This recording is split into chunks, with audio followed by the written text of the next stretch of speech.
Well, Daryl, it's always exciting the start of the season, but I guess for you, this new challenge and new journey that you're on, probably more so. Yeah, I think whenever you go to a new club, it's getting off to a good start, and it's a tough challenge with the games that we've got coming up in the first four rounds. We've got Leeds first up, which is always tough. Castleford at home, and that's a short turnaround. So. And then the two French teams. So there's a mixed bag in there, but we're ready for it. I think pre-season's gone really well. We've had tough it out against Wigan, and here we go. We just get our teeth into it and show what we're made of. It must have been such a strange headspace for you, I guess, at times last year, trying to do the best job you could for Castleford, but also knowing that this job at Warrington was coming up. I guess when you finally got the reins at Warrington and came into that first day of pre-season, got the wind in your sails, so to speak, you were a real sense of, I guess, relief, but also time to crack on. Oh yeah, I think I gave everything to Castleford right until the end. Like last year, obviously we got the Challenge Cup final, and I thought we were unlucky not to play more games leading up to it with COVID, and then we fell away a little bit, which was the most disappointing thing. But look, I was completely focused on Cass, and then now I'm completely focused on the challenge that I've got at Warrington.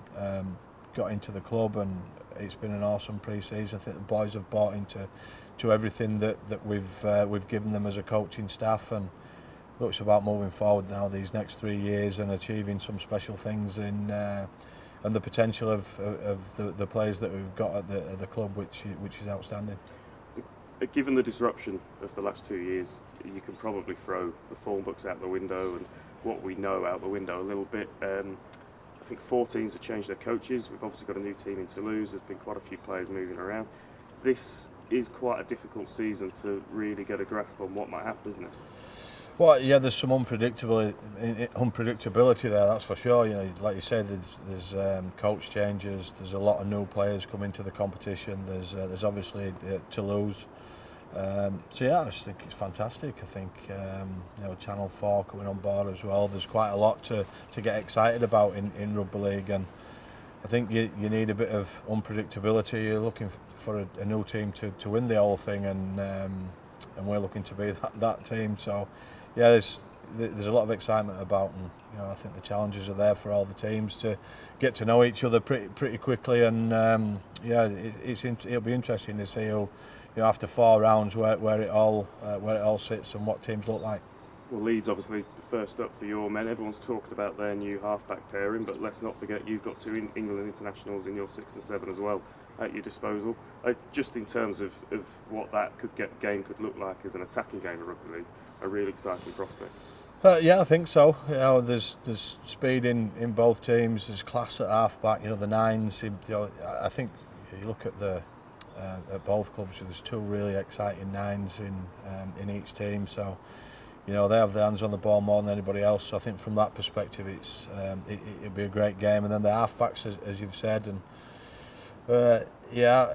they've got a big pack. So for us, we've got to match up with that. People have spoke about Warrington's middle unit potentially needing another player. Look, the challenge is down for our middle unit to front up against Leeds, and this gives us a great opportunity straight off the bat, game number 1, to do just that. And obviously we will learn more. I'm sure we're not going to give too much away to the year, but when we do see you up against Leeds, will we see a style of football that we recognise of Daryl Powell at Castleford, or is this a slightly different beast? No, it'll be slightly different because they're different players, and every team has its own different dynamic. So I like to move the ball. I like to get the ball where you can be effective, and I like to get fans excited. And if we can do all of those things and be effective, then we'll be tough to beat this year. Well, just lastly, you've touched on it, but a brilliant opportunity for the game of rugby league with Channel 4 coming in as a free-to-air broadcaster and building on the work that Sky have done for so many years and taking it to a new audience.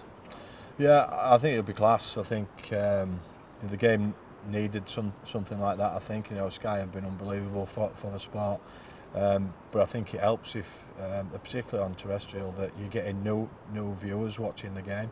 I think that's huge, and I think Sky benefit from that as well, So It should be awesome. I'm really looking forward to seeing what it looks like, and I think everybody in the game should be excited that there's a new partner. Well, best of luck and enjoy.